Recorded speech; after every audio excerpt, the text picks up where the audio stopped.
I'm speaking with John Largess today, who is the violist in the acclaimed ensemble, the Miró Quartet. And he and his fellow quartet members have a new album called Home, which we get to delve into today. So thanks for spending a couple minutes with us, John, and welcome on to Classical Conversations. Well, thank you so much for having me here today. It's really a pleasure. When we're talking about this concept of home, I mean, there are so many potential points of entry into a conversation like that. But I thought we could start with the very first image that greets us when we pull up the album to stream it, and that is the cover artwork. So we see the image of four people silhouetted in these windows, four different windows of a building. And I was just wondering, what does that imagery mean or evoke for you? Well, it's fascinating because we were a little bit um, unsure about what the right images would be to kind of convey all, like you said, all the different layers and nuances of meaning. And particularly for this album, means a lot to us individually and personally and musically. What we liked about this example, which was one of several that we had a designer came up with for us, is this album is in a way a window for the listeners into our musical soul as a quartet, into our individual personal experiences as musicians, as individuals. And our hope, I think, is that all four of the pieces actually open windows up into our listeners' own concepts of themselves and where they belong and what their home is, what home is for them. Um, it's supposed to be, I don't know, without being too heavy-handed, we liked that the image was one of you're sort of like peering in, right? From where you are, maybe your home, into another's home. Um, and we all share this concept of home. It's a universal concept that everybody has, but it's all different for everybody. Every person is unique, and the way we want to live and who we want to surround ourselves with is unique, and also the circumstances we're born into, which a lot of which we have no control over. That's a big part of what makes our home. Um, and that idea of sort of looking across the street, maybe, you know what I mean, and imagining what other people's lives are like uh, through the window pane, through the leaded window. Um, it's actually kind of funny because I didn't really make this connection, but our previous commission from Kevin Putz, who wrote the string quartet Home, which is giving its name to the album, there was actually in that string quartet entitled Credo, there was actually a movement where he was sitting in his own apartment on Broadway in the Upper West Side of Manhattan, and he was inspired by looking across the street through the window to an apartment across from him and seeing a woman teaching her daughter to dance. And he composed a movement called Learning to Dance. And it totally was this voyeuristic um, experience that he put into music. But I think it's fascinating that I'm thinking of this now because that is in a way what music should be, right? When a composer writes a piece, they're opening their heart and their mind to you in a wordless way, in a non-image based way, but in an emotional way. And they are letting you look through a window into a totally different world where they belong. And you can pretend that you belong for the length of the piece as you listen. That's such a neat connection, and Kevin Puts, he's someone who you and the quartet has known for quite some time, right? That's right. We have known Kevin now um, almost 20 years. Actually, no, that's true. It is exactly 20 years. He was a professor of composition at the University of Texas when we began also as faculty members teaching there, the Miró Quartet. And we became really good friends with him then. And it wasn't until he wrote his first piece for us in 2007, which is that quartet I mentioned, Credo, that we really became, how should you say, artistic friends, collaborative friends in that string quartet way. And since then, we've had a really close relationship. I mean, he knows the quartet, the Miró Quartet, really well, and we know his language and his personality really well. And one of the things that we love about him, which particularly in this work that we recorded on this album, is how open he is to the world being affected by the world around him. Um, I don't want to use the word inspired because often it's challenging situations in the world around us. For example, the Syrian refugee crisis in 2017, which is the quote inspiration or the origin for his concepts of the string quartet home that he wrote for us.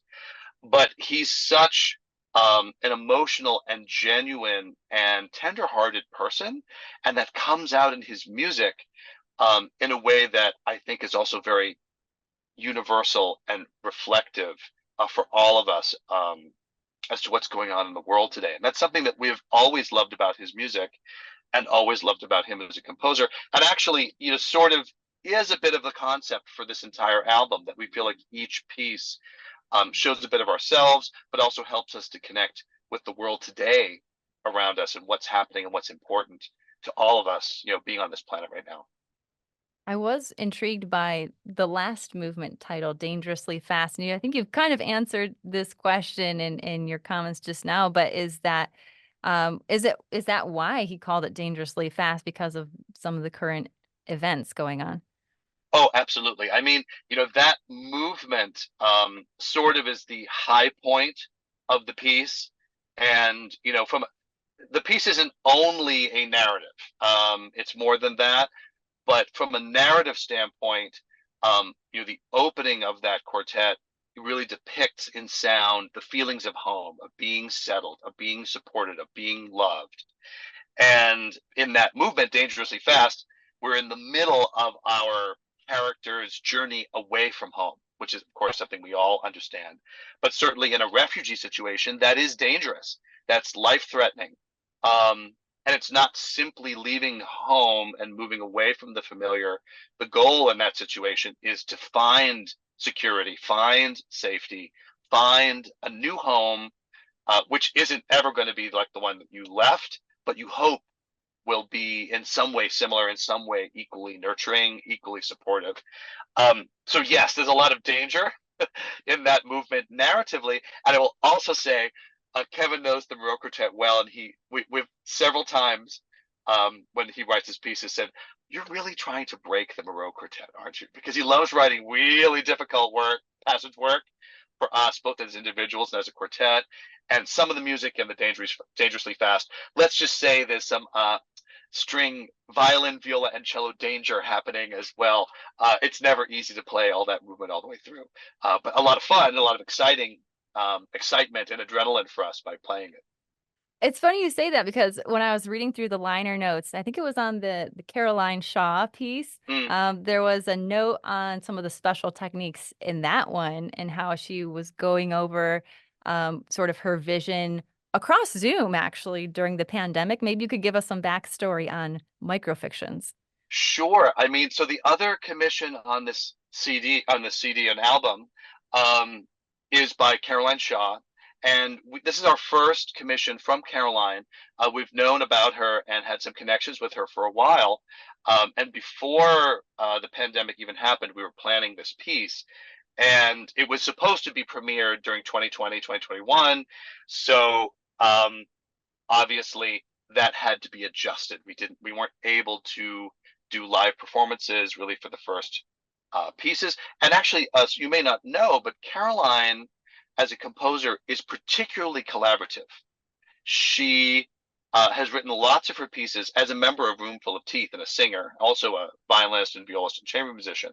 She likes creating collaboratively. She's not this sort of old-fashioned stereotype of a composer that locks themselves in a room alone, searching for their message and voice that they're past, and distilling that one voice that only they have to say. I mean, there are some composers that are like that, maybe fewer are like that, I think, than we like to fantasize. But she's definitely one that she wants to say, "Hey, I'm thinking about doing this," and she'll play something on the violin and say, "What do you think about that? Can you play it this way? Can you play it that way?" And we experiment. So that's how she likes to work, and the pandemic made it hard for us to do that in person. So actually, it was interesting. This is really the first piece for us that we've ever commissioned and had the creative process happen over Zoom, over virtual connections, which for us, I mean, there's many other connections to the concept of home in this work, but certainly to actually work with a composer literally who's zooming us from her living room couch in her home, and the four of us are each not together but separated in our own homes, during 2020, and exploring music and finding creativity and finding inspiration from each other in that way. I mean, that what for us as a quartet, that was a really important part of the genesis of this piece and what Microfictions Volume 1 really means to us. On another level, it's really interesting. A lot of what she wanted to do, as I mentioned in the liner notes, she, as we all maybe spend too much time on social media, certainly the pandemic was like the worst for that. And she had found inspiration on Twitter, now X, from a microfictions quote unquote author whose challenge during the pandemic was to, within the character limit of Twitter, each day write a science fiction piece of prose poetry that would kind of encapsulate a whole story in just a small number of characters. And so that's something that she found inspiring while she was stuck at home in her apartment in Manhattan. And she wanted to translate that into music. So writing the prose poems that she speaks on the album before each of the movements, and then each of the movements being 2 to 3.5 minutes at the most, these kind of snapshots of images, a lot of them of nature and our planet, or sort of the mystery of music or the mystery of atmosphere and emotion. We found that really interesting and really exciting, and kind of an interesting way for her to translate her pandemic experience into music that's more than just, it's not even about, the music is not even about the pandemic specifically, right? It's just about how she was creating the mind space and art space she was in as we were working together to make this during 2020. And actually the first premiere was live in Baltimore in November 2021, and that was the first time we got to see her live since pre-pandemic, having worked with her on Zoom a whole bunch for the year. It was actually really quite emotional to be able to play that piece live for her in a live acoustic space, and for us to share space and share sound together in person. I can only imagine. That really would be. We do have a couple other puzzle pieces, to the album, and that's music of George Walker and Samuel Barber. Could you tell us about where those fit into the larger picture? Yeah, sure. I mean, the Miró Quartet, obviously, we're an American string quartet. We're all U.S. citizens. We've spent our whole creative careers in the United States of America and North America, Canada. Um, and for us, home is that physical place and psychological space and musical space as well. We travel all over the world, um, bringing our music and music that we play from all over the world, not just American music, obviously. But there's so much about us that is wrapped up in that place, in that experience. The teachers we've studied with, the tradition we're part of as an American string quartet.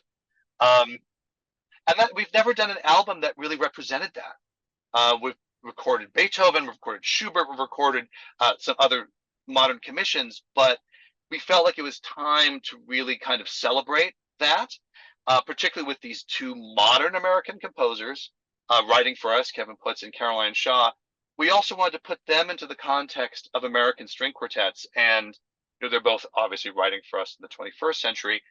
There really is a rich tradition of American music, not just European music, for the string quartet in the 20th century. And I think Samuel Barber and his first string quartet, particularly with the Adagio for strings, that's the slow movement of that, is really kind of an iconic example of American sound. Something cinematic about it, something very emotional about it, modern yet rich and romantic and tuneful. Um, so we really felt we couldn't do an album about our home, our American home, without the Barber on it. And then also for us, during the pandemic, we were actually got to explore a lot of music by American composers of color who we maybe didn't know or learn about when we were growing up in conservatories as students. And George Walker is one of those. And his first string quartet, he was a contemporary of Samuel Barber's, by the way, at the Curtis Institute. Is a wonderful reflection of all of that wonderful American music from diverse voices that we often don't hear as much as we should. And this movement, the lyric for strings, is such a poignant and beautiful movement. Like the Barber Adagio, he eventually arranged it for string orchestra. but in its original form as a string quartet, I just think it's so comforting, inspiring. It's also dedicated to the memory of his grandmother, and family is such a big part of what home means to all of us, particularly family sometimes that we have lost. That's always part of our home in our heart. And this movement, I thought, really encapsulates that emotional component of home while also showing, what American string quartets from the last 150 years sound like. Yeah. When I was listening to those pieces in particular, I definitely felt the tug at the heartstrings, and I was thinking, "There's no place like home," and lo and behold, there's some music from The Wizard of Oz on there. Yeah, we do have our bonus track, our encore, and that was actually a real not part of the plan. That kind of just happened by itself. Um, we have a set of American songbook favorites that are arranged for string quartet by original 1930s and 40s American arrangers that we've played over the years. "Smoke It's in Your Eyes" is one of them, and this one, "Somewhere Over the Rainbow," um, it's come out at the end of concerts, every once in a while, and we had some extra time in our sessions, and we're like, "Hey, you know what? We should record that. Wouldn't that it's if we're doing an American album and we're doing an album about home, let's just put this down." So we recorded it kind of as a last, like an extra track that we had extra time for, and the more we listen to it, like, we really need to include this. It's also another aspect of great American music, actually, American cinema, um, an American tradition that, I mean, almost everyone over the world knows this song. And also the message of this song is just so beautiful, right? Um, and also similar to, in the end, what Kevin's trying to portray in his quartet is that we are all kind of longing, even when we're at home, we're all longing for our true home, whatever that means. I think it's part of being human to feel like we're on a journey, that we're on a journey of becoming, uh, that we always are still moving forward. We're not always sure where that is, where we're going, but there's a sense of where we want to end up and who we want to become and who we want to be with, and the people that we all want to be, and the planet and the place we want to live. And I think that's encapsulated very much in that wonderful song that we all know the words to, and whose images of, the rainbow and raindrops in our world, um, is such an evocative one, for our all longing for home. Of course, Dorothy in the movie hasn't actually left home as she's singing that or dreaming about this, but she's dreaming about what she wants her home to be, and what she feels, how she feels like it could be different and better and what it should be. I think that's maybe another message we wanted to maybe send with this album, is all of us as musicians and artists, but certainly as human beings, we're on this planet together, creating a home here together.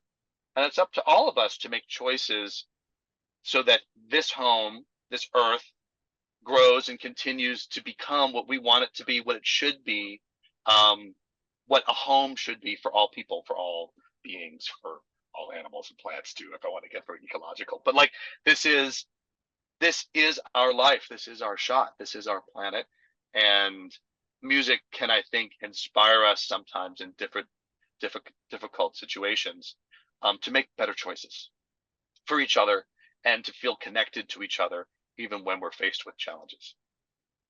This has been such a helpful overview, but is there anything else that you'd like to add or mention? No, except that, well, I mean, we are planning several other album releases in the next 12 months, and they're going to be very different repertoire. So I would just urge your listeners to keep track of us on our website, miroquartet.com, and please follow us on social media. We'll be touring a lot over the next 12 months and playing this album program as well as lots of other things too. So we're probably going to be in a city or town near you. So we would love to see you at a concert. So please come and see us live. This has been a conversation with John Largess, violist with the Miró Quartet, and he's been giving us some depth perception on the concept of home, talking about their new album, Home. Thank you so much, John. You're so welcome. Thank you for having me here.